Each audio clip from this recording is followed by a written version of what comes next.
தமிழ்நாட்டுல ஒருபடியா தேர்தல் பரப்புரை அப்படிங்கிறது நிறைவடைஞ்சிருக்கு.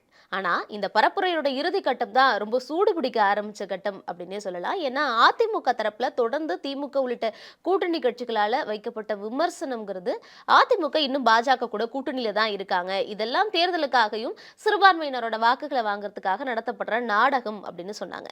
அதே மாதிரி தொடர்ந்து பரப்புரைகள்லயும் எடப்பாடி பழனிசாமி அவர்கள் கடுமையான வார்த்தை பிரயோகம் எதுவும் இல்லாம சுமூகமான விமர்சனங்களையே முன் வச்சுக்கிட்டு இருந்தாரு பாஜக மேல. ஆனா தேர்தல் பரப்புரையோட இந்த இறுதி கட்டத்துல பாமக, பாஜக மீதான விமர்சனம் அப்படிங்கிறது எடப்பாடி பழனிசாமி அவர்களால கடுமையாக்கப்பட்டது. அதுலயும் குறிப்பா பாமக தலைவர் அன்புமணி ராமதாஸ், அதிமுக பொதுச் செயலாளர் எடப்பாடி பழனிசாமிக்கு இடைப்பட்ட வார்த்தை போர் அப்படிங்கிறது தீவிரமடைந்து இந்த தேர்தல் பரப்புரையும் நிறைவடைஞ்சிருக்குன்னே சொல்லலாம். ஏன் தீவிரமடைஞ்சது, என்ன காரணம் அப்படிங்கிறத பார்க்கறதுக்கு முன்னாடி நம்ம கடந்த கால தேர்தல்கள் பார்த்தோம்னா 2019, 2021 அதிமுக, பாமக, பாஜக, தேமுதிக, தமிழ் மாநில காங்கிரஸ் எல்லாருமே ஒரு கூட்டணியில இருந்தாங்க. திமுக கூட்டணி, அதிமுக கூட்டணி அப்படிங்கிறது தான் எதிர் துருவங்களா பார்க்கப்பட்டது. ஆனா அதிமுக, பாஜக பிளவுக்கு பிறகு இந்த 2024 மக்களவை தேர்தல்ல அதிமுக தலைமையிலும், பாஜக தலைமையிலும் அந்த ஒரு கூட்டணிங்கிறது ரெண்டா பிளவுபட்டது. அதிமுக கூட தேமுதிக இருக்காங்க. பாஜக கூட பாமக, தமிழ் மாநில காங்கிரஸ், ஓபிஎஸ், டிடிவி தினகரனுடைய அமமுக, புதிய தமிழகம்னு பல கட்சிகள் சேர்ந்து பாஜக ஒரு கூட்டணியை கட்டமைச்சாங்க. இந்த பாஜக கூட்டணியில அதிகமான தொகுதிகள்ல போட்டி போடுறது யாரு அப்படின்னு பார்த்தோம்னா பாஜகவும் பாமகவும் தான். இந்த பாமகவோட கூட்டணியை உறுதிப்படுத்துறதுக்கு பிறகு அன்புமணி ராமதாஸ் சொன்ன வார்த்தை என்ன அப்படின்னா, திராவிட கட்சிகளுக்கு மாற்றாக 2026க்கு அடித்தளமா இந்த கூட்டணி அப்படிங்கிறது அமைக்கப்பட்டிருக்கு அப்படின்னு தான் சொன்னாரு. இதுவரைக்கும் இத்தனை வருடங்களா ஆண்டு நம்ம ஏமாந்தது எல்லாம் போதும், இனிமே ஒரு புதிய மாற்றம் வேணும், 2026க்கான அடித்தளம் தான் இது அப்படின்னு சொன்னாரு. இது எடப்பாடி பழனிசாமி அவர்கள் கிட்ட கேட்கப்பட்டப்போ அதுக்கு எடப்பாடி பழனிசாமி என்ன சொன்னாரு அப்படின்னா, ஒவ்வொரு முறையும் இவங்க இப்படி மாறிட்டே தான் இருப்பாங்க, அவங்க ஒரு வேடந்தாங்கல் பறவைகள் மாதிரி ஒவ்வொரு தேர்தலுக்கும் மாறிக்கிட்டே இருக்காங்க. பூஜ்ஜியத்துக்கு கீழே மதிப்பெண் கொடுத்தாரு ராமதாஸ் அவர்கள். இப்போ அந்த கூட்டணி கூட கூட்டணியில இருக்காங்க, கொஞ்சம் கூட கொள்கைக்கு ஒத்துப்போகாத ஒரு கூட்டணியில இருக்காங்கன்னா எடப்பாடி பழனிசாமி அவர்கள் அதுக்கு விமர்சனத்தை வச்சாரு. இப்படி கொஞ்சம் சுமூகமான முறையில தான் இரண்டு பேருக்கும் இடைப்பட்ட விமர்சனங்கள்னு இருந்தது. ஆனா இந்த தேர்தல் பரப்புரையோட இறுதி கட்டம் நெருங்க நெருங்க பாமக, அதிமுகக்கு இடைப்பட்ட வார்த்தை போர் அப்படிங்கிறது தீவிரமடைஞ்சதுன்னே சொல்லலாம். அதுலயும் குறிப்பா நம்ம 2 தொகுதிகள் எடுத்துக்கணும். இதுல கடலூர் தொகுதியை எடுத்துக்கிட்டோம் அப்படின்னா, பாஜக கூட்டணி சார்பில் பாமக வேட்பாளர் தங்கர் பச்சானும், திமுக கூட்டணியில காங்கிரஸ் வேட்பாளர் விஷ்ணு பிரசாத்தும், அதிமுக கூட்டணியில தேமுதிக வேட்பாளர் சிவக்கொழுந்தும் போட்டி போடுறாங்க.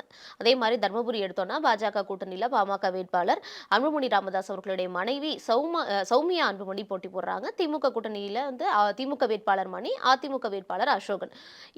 இவங்க தான் இந்த வேட்பாளரா இந்த 2 தொகுதியிலையும் இருக்கிறவங்க. இதுல பாமக வேட்பாளருக்கு பரப்புரை செய்யும் போது அன்புமணி ராமதாஸ் அவர்கள் என்ன சொல்லியிருந்தாருன்னா, கடலூர் தொகுதியில கடலூர்ல இருக்கக்கூடிய, இங்க இருக்கக்கூடிய சொந்த ஊர்ல கடலூர் தொகுதிக்குள்ளேயே இருந்து உங்களுக்கெல்லாம் மக்கள் பணி சேவை செய்யக்கூடிய வேட்பாளர் தான் நீங்க செலக்ட் பண்ணணும். வெளியூர்ல இருந்து போட்டி போடுறவங்களுக்கு நீங்க உரிமை கொடுக்க கூடாது, இங்க இருக்கிறவங்க தான் உங்களுக்கான மக்கள் பணி செய்வாங்க அப்படின்னு சொல்லியிருந்தாரு. அது மட்டும் இல்லாம அதிமுக மேலையும் நிறைய இடங்கள்ல பரப்புரைகள்ல விமர்சனங்களை தொடர்ந்து வச்சிட்டு இருந்தாரு அன்புமணி ராமதாஸ் அவர்கள். என்ன சொன்னாரு அப்படின்னா, 2019ல அதிமுக ஆட்சியை தக்க வைக்கிறதுக்கு காரணமே பாமக தான். பாமக இல்ல அப்படின்னா அந்த 3 ஆண்டுகள் அதிமுகவால ஆட்சியிலேயே இருந்திருக்க முடியாது அப்படின்னு சொல்லியிருந்தாரு. அது மட்டும் இல்லாம 2021 சட்டப்பேரவை தேர்தலில் கூட 30 எம்எல்ஏக்கள் அதிமுகவுக்கு கிடைக்கிறதுக்கு காரணம் பாமக தான். பாமகவுடைய ஆதரவால தான் அவங்களுக்கு ஒரு 30 எம்எல்ஏக்கள் கிடைச்சாங்க அப்படின்னு சொன்னாரு. ஆனா அதிமுக இது எதுக்குமே ஒரு நன்றி பரிகாரமா எதுவுமே செய்யல. அவங்க கொடுத்த எந்த வாக்குறுதியையும் பாமக நாங்க என்னெல்லாம் கோரிக்கை கேட்டிருந்தோமோ, என்னெல்லாம் வேண்டுகோள் வச்சு எதன் அடிப்படையில இந்த கூட்டணி அமைஞ்சதோ, எங்களுடைய எந்த நிபந்தனைகளையுமே அதிமுக நிறைவேற்றவே இல்லை.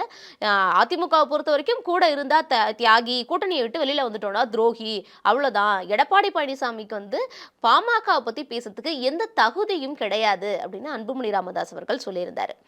எடப்பாடி பழனிசாமி அவர்கள் பரப்புரை ஆரம்பத்திலேருந்து சுமூகமான போக்கை கடைபிடிச்சவர். இந்த இறுதி கட்டத்துல கடந்த லாஸ்ட் 2 டேஸா என்ன பண்ணாருன்னா, கடுமையான விமர்சனங்கள பதிலுக்கு பாமக மேல வச்சாரு.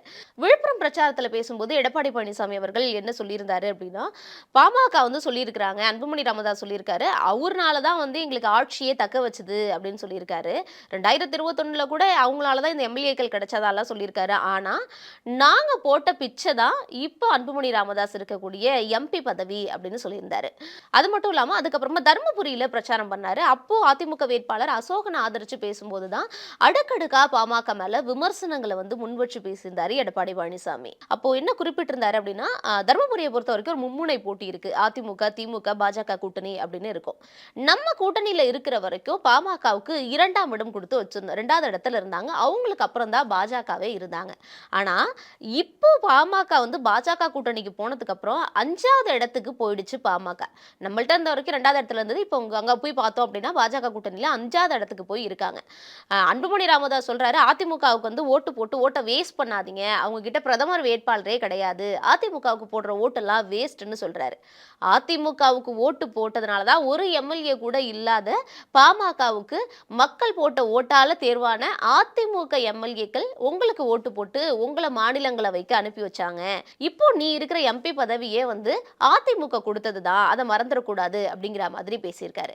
அது மட்டும் இல்லாம தொடர்ந்து நான் எதுவுமே செய்யல அப்படின்னு அன்புமணி ராமதாஸ் குற்றச்சாட்டு வச்சுட்டே இருக்காரு. 2020லேயே சாதிவாரி கணக்கெடுப்புக்கான அரசாணையை வந்து நான் தான் பிறப்பிச்சேன். அது மட்டும் இல்லாம ஓய்வு பெற்ற நீதிபதி தலைமையில ஒரு குழுவும் அமைக்கப்பட்டது. 2021ல மட்டும் அதிமுக ஆட்சிக்கு வந்திருந்ததுன்னா அது எல்லாத்தையுமே நாங்க செஞ்சிருப்போம். ஏன்னா கால நீட்டிப்பு பண்ணல. இது திமுகவுடைய குற்றச்சாட்டு அப்படின்னு சொல்லியிருக்காரு.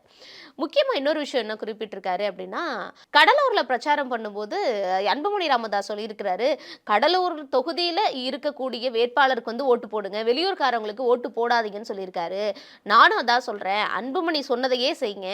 தர்மபுரியில யார் இருக்காங்களோ அந்த வேட்பாளருக்கு ஓட்டு போடுங்க, வெளியூர்ல இருந்து வந்தவங்களுக்குலாம் ஓட்டு போட வேண்டாம் அப்படின்னு சொல்லியிருக்காரு. ஏன்னா அன்புமணி ராமதாஸுடைய மனைவி சௌமியா அன்புமணி வந்து தர்மபுரியில போட்டி போடுறாங்க. நீட் தேர்வை எதிர்த்து வந்து இவங்க குரல் கொடுத்தாங்க. சாதிவாரி கணக்கெடுப்புக்கு வந்து குரல் கொடுக்குறாங்க. இது எல்லாத்துலயுமே முற்றிலும் மாறுபட்டு இருக்கக்கூடிய பாஜக கூட போய் இப்போ வந்து பாமக கூட்டணி வச்சிருக்கு. அப்பனா இது எல்லாமே வந்து அன்புமணி ராமதாஸை பொறுத்த வரைக்கும் அவருக்கு ஒரு பதவி வேணும். அந்த பதவிக்காக மட்டும்தான் பாஜக கூட பாமக கூட்டணி வச்சிருக்கு அப்படின்னு சொல்லியிருக்காரு. இப்போ கடலூர் விசஸ் தர்மபுரி இங்க வந்து சௌமியா அன்புமணியோட வெற்றி அப்படிங்கிறது மிக முக்கியத்துவம் வாய்ந்ததா பாமகவால பார்க்கப்படுது. ஏன்னா முதல் முறையா எம்பி பதவிக்கு வந்து நிக்கிறாங்க. இதற்கு முன்பு தர்மபுரியில வந்து அன்புமணி ராமதாஸ் வெற்றி பெற்றிருக்கிறதுனால இது பாமகவுக்கு சாதகமான சமூக வாக்குகளும் இருக்கிற தொகுதியா பார்க்கப்படுது. அதே மாதிரி கடலூர் பார்த்தோம் அப்படின்னா முதல்லயே வந்து இங்க பச்சானா மச்சானா அப்படிங்கிற பிரச்சனை போயிட்டு இருந்தது. ஏன்னா அவர் அன்புமணி ராமதாஸ் அவர்களுடைய மச்சான் வந்து விஷ்ணு பிரசாத்தும் போட்டி போடுறாரு, தங்கர் பச்சானும் போட்டி போடுறதுனால ஒருவேளை காங்கிரஸ் வேட்பாளர் விஷ்ணு பிரசாத் வந்து வின் பண்ணிட்டாரு அப்படின்னா இது பாமகவால விட்டு கொடுத்ததா ஆயிடும் அப்படிங்கிறதுனால முதல்லயே ராமதாஸ் சொல்லியிருந்தாரு, சொந்தமும் கிடையாது பந்தமும் கிடையாது, தங்கர் பச்சானுக்கு தான் வாக்களிக்கணும் அப்படின்னு சொல்லியிருந்தாரு. இந்த நிலையில தான் இந்த 2 தொகுதியையும் மையப்படுத்தி எடப்பாடி பழனிசாமி அவர்கள் வந்து பாமக அன்புமணி ராமதாஸ் அவர்களுக்கும் பதிலடி கொடுக்கிற வகையில கடுமையான விமர்சனத்தை முன் வச்சிருக்கிறாரு. உங்களுடைய ஆதரவால நாங்க ஆட்சியில இல்ல, நாங்க போட்ட பிச்சையால தான் நீங்க எம்பி பதவியில இருக்கீங்க அப்படிங்கிற கடுமையான விமர்சனத்தோட இந்த தேர்தல் பரப்புரை அப்படிங்கிறது நிறைவடைஞ்சிருக்கு. கடலூர்லயும் தர்மபுரியிலையும் என்ன முடிவு வருது அப்படிங்கிறத மக்கள் தான் தீர்மானிக்கணும். என்ன வருதுங்கிறத பொறுத்திருந்து பார்ப்போம்.